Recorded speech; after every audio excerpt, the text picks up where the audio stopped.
Our next question, with the economy going south, everyone in business and government is looking for ways to save money, economize, and stretch the almighty dollar. How have you done this with your business, and how would you do this with the Martin Circuit Court? Well, one of the things when I first went into practice with John, my stepfather, we were paying $1,200 a month for law books. And I found out that there is a service actually available on the internet for $89 a month. That saved thousands of dollars for our business. I'm a proponent of if it's not broke, don't fix it. We have computer equipment in our office that is updated, but if it's working well for us, why spend the money when money can be spent somewhere else? I believe the work release program is going to, if we can get this back on track, Martin County used to have the program, we can generate money that way. Daviess County has a program, and their inmates pay $91 a week up front to participate in the program.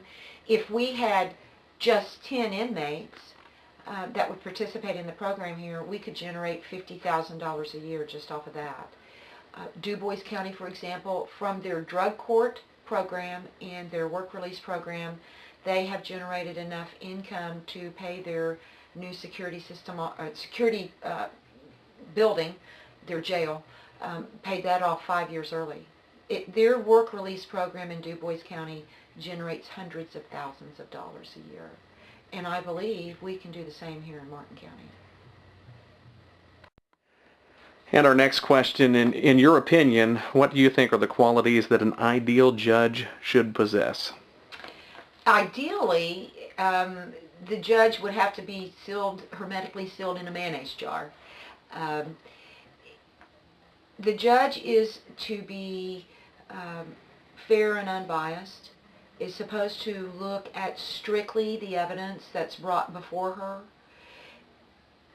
That's ideal. Realistically, we all have issues that we bring to the table. For example, if you're looking at a divorce, is there someone we know personally going through a divorce? Did we go through a divorce ourselves? If we have children in trouble, do we have children in our family that has been in trouble? We bring the noise to the table, but the goal is to cut out as much noise as possible, to reduce that to the point that you take each case, it's fact sensitive, and you look at strictly what's before you, and to do your best to eliminate the exterior feelings you may have, and look at the person in front of you and deal strictly with that. Our next question, as an attorney that has appeared before many judges in many different cases and scenarios, what have you learned that will be helpful in conducting yourself behind the bench? Treat the attorneys and the parties before you with the utmost respect. Again, as judge, I'm working for the county. The people in front of me are my employers. We all deserve to be treated with respect. We all have our thoughts and processes. An attorney should be able to, as an attorney, our judge is to advocate, the trial rules used to say zealously for your client. You don't need to get out of hand, but if a judge has a question about a law or a statute, you present that question to the attorney and give the attorney an opportunity to respond and advocate for her or his client. The judge, in my opinion, is not there to belittle the attorney. It's very important that the client have faith in their legal counsel. They're paying, a client is probably paying anywhere between $125, $200 an hour for this legal representation, and they have to feel confident their life is in their attorney's hand. You're dealing once again with their trauma in their life. If they don't have confidence in their legal counsel, they don't have confidence in what's going to be the outcome and be an effect on their life. So if an attorney, if there's an issue and the judge thinks perhaps the technicality wasn't followed, we all make mistakes.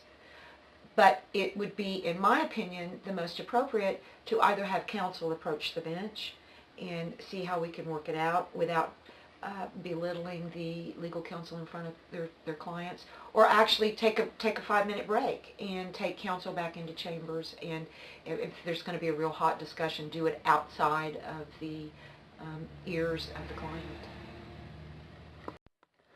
And our next question is, what inspired you to seek the office of Martin Circuit Court Judge? My inspiration for this position came 18 years ago when I was working on my associate's degree at Vincennes University. One of the projects that we had in one of our classes was to interview someone whom we wanted in a position that we wanted to be in the future, someone in our area of practice. And I chose the Honorable Kelly Hibner. And I called her one day and asked if she would be willing to speak with me. And I was really, truly, it made me feel good that she was willing to talk to me. Oh gosh, a judge is willing to take time to speak with me. So we met, we had a wonderful conversation, and I asked her what her favorite cases were. And at that time, newly in the law, all I could think of was these exciting criminal cases. And she looked at me and she said, my favorite cases are adoptions, because everyone goes home happy. And it was at that point that I decided that this is what I want to do. I want to be able to make those changes. And our final question, November 2nd, the citizens of Martin County will elect a new circuit court judge. Why should the citizens step into the voting booth and mark a line next to Lynne Ellis, or punch the button for that matter? We do have electronic voting now too, so why should they either mark the line or punch the button next to Lynne Ellis for Martin Circuit Court Judge? I want the job. This is something that I have spent the last 18 years preparing for, taking notice of what goes on in other courtrooms, watching how the law affects people's lives, seeing what our community needs, what's available out there, working with other courts, knowing that we don't have to settle for the status quo. We are moving into the 21st century, and Martin County, one reason we live here is because it's not a fast pace. It's a beautiful place to live, but we have reached a point in today's society that the laws affect our daily lives so frequently. We need to find ways to help people live within those means. And at this point, I don't think Martin County is living up to its potential. And I want to work. I see things that can be done, and I want to do that. I'm a hard worker. I understand the significance of owning a business. If you don't work, you don't get paid. That work ethic in me won't change. I'm accustomed to working 60 hours a week.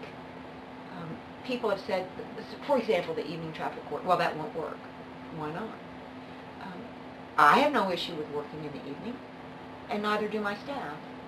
So if Martin County truly is interested in changing the current system that we have, then their vote would be well placed. The check mark beside my name.